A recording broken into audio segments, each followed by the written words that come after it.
ინსაფალიევი ამ დრომდე კვლავ შიმშილობს, მიზეზი არის არახუმანური პირობები და ანტისანიტარია. ანტისანიტარია დახვდა პატიმარს არაერთ საკანში, თავდაპირველად საკანი შეუცვალეს სწორედ ანტისანიტარიის გამო, თუმცა სადაც გადაიყვანეს, იქაც საკმაოდ მძიმე სურათი და პირობები დახვდა. ეს გააპროტესტეს პატიმრებმა, დააბრუნეს უკანი თავისივე საკანში, თუმცა იქ იყო მწერებისთვის საჭირო ხსნარი გახსნილი, გაშვებული და ამის გამო შეუძლოდაც გახდა ინსაფალიევი ორჯერ დასჭირდა მას ექიმის დახმარება. ესეც რომ გააპროტესტეს პატიმრებმა, მაშინ ინსაფალიევი დასაჯეს, როგორც ადვოკატი გვიყვება და გადაიყვანეს სამარტო საკანში. ალიევი ითხოვს ნორმალურ პირობებს საკნებში და ამბობს, რომ ახლა მთავარია მასთან შევიდეს სახალხო დამცველის წარმომადგენელი, რომელსაც დეტალურად მიაწვდის ამ ინფორმაციას, რასაც ის ადვოკატთან საუბრობდა და როგორც ჩვენ გავარკვიეთ, ჯერჯერობით სახალხო დამცველის წარმომადგენელი არ არის გლდანის მერვე დაწესებულებაში შესული. იგი იმყოფებოდა სხვა პატიმართან ერთად 186-ე საკანში, სადაც იყო არაჰუმანური და არადამიანური მდგომარეობა, იყო ბევრი რაოდენობის ტარაკანა და რის გამოც ითხოვდა იგი რეაგირებას. გადაიყვანეს სხვა საკანში, კერძოდ 252 საკანში, სადაც არ იყო წყალი, შეზღუდული ჰქონდათ წყალზე წვდომა და კანაწესე იყო გაჭეტილი, რის გამოც ასე ვთქვათ, ხელპირს ვერ პანაობდნენ და ვერც ჩულებს ვერ ცხავდნენ და შესაბამისად გვევაზეც ჰქონდათ წვდომა შეზღუდული. ამ სიცხეში წარმოიდგინეთ, გარეთ არის სადღაც 35-36 გრადუსიანი სიცხე, მინიმუმ 40 გრადუსი იქნება ალბათ საკანში და ამ სიცხეში წყალზე როცა არ გაქვთ წვდომა, ეს არის ფაქტობრივად არადამიანური მოფრობა. 5 საათის განმავლობაში არანაირი რეაგირება არ მოყვა აღნიშნული მოთხოვნამ, რის გამო ბატონ ინსაფალიევმა ფეხით დააგაგუნა საგნის გარს და მოითხოვა იქნებ გამოეხმაურეთ, ხო, ამ მდგომარეობაში იმყოფებთ წყალზე წვდომა არ გაქვს, გვიობაზე წვდომა არ გაქვს. მერე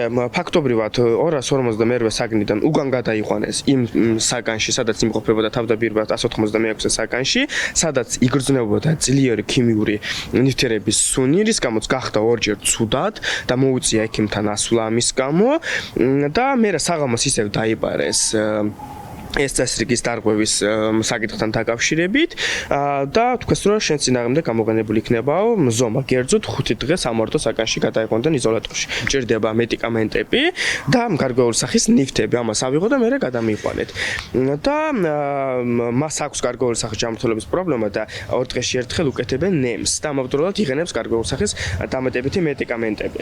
აღნიშნულის საშუალება არ მისცეს, როგორც იგი მითხრა და დაადეს ხელპორკილები და ძალით გადაიყვანეს უკვე იზოლატორში. იგი აცხადებს, რომ ამ არც ზომის მიმართვის საჭიროება არ იყო, ეს იყო უსაფრთხო, რასაც მის წინააღმდეგ გამოიყენეს, არც მის საჭიროება არ იყო და არც ის, რომ რაიმე სახით ისეთი ქმედება არ ჩაუტენია იგი, რომ რის გამოც წესრიგის დარღვევად ჩაითვლებოდა. მისი მთავარი მოთხოვნა არის ის, რომ მისთვის ადამიანური და ჰუმანური პირობების შექმნა, ისეთი საკანში გადაყვანა, ან მისი საკანის ინფორმით მოწესრიგება, რომ დარჩენა იყოს შესაძლებელი.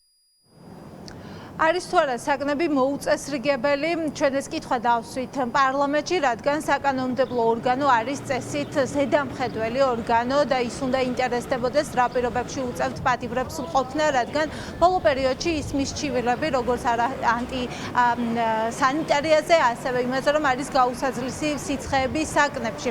თუმცა ქართული ოცნების წარმომადგენლებს არ სჯერათ იმ მონაყოლის, რასაც ადვოკატები და პატიმრები ყვებიან და ამბობენ, რომ ეს მხოლოდ დისკრედიტაციას ემსახურება კონკრეტული უწყებების.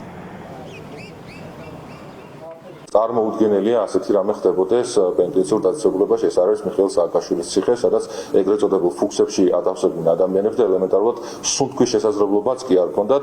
ჩვენ გვაქვს უმაღლესი ხარისხის პენტენციურ დაწესებულებები, სადაც უზრუნველყოფილია თითოეული ადამიანის ღირსეული ყოფნა, მათ შორის თავისუფლების აღკვეთის დაწესებულებებში იქნება სხვადასხვა რეჟიმიდან გამომდინარე. არ მინდა მქონდეს ესეთი განცდა, რომ თითქოს კიდევ ერთხელ ხდება კონკრეტული საკითხის პოლიტიზირება, იმიტომ რომ მსგავსი განცხადებები ჩვენ წარსულში გვახსოვს, მაგალითად მიხეილ სააკაშვილის ჯანმრთელობასთან დაკავშირებით. არ ვარ დარწმუნებული, რომ ან ის საუბრობს სიმართლეს, ან ან არ ვიცი რეალურად ესეთი არის თუ არა.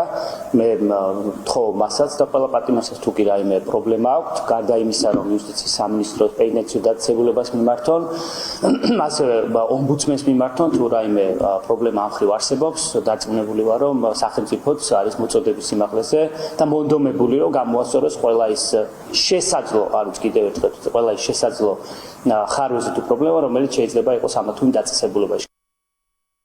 ადვოკატის ინფორმაციით ინსაფ ალიევს აქვს ჯანმრთელობის პრობლემები და დღეს დილით, როდესაც მან მისი დაცვის ქვეშ მყოფი მოინახულა, მას გარკვეული მედიკამენტები და ნემსი, რომელიც მიღებასაც ის საჭიროებს, არ ჰქონდა მიღებული, რადგან არ მისცეს უფლება პენიტენციური დაწესებულების თანამშრომლებმა. ადვოკატის თქმით, რომ ალიევს საპატიმრო საკნიდან სამარტო საკანში წაიღო ის მედიკამენტები, რომელიც მას სჭირდებოდა.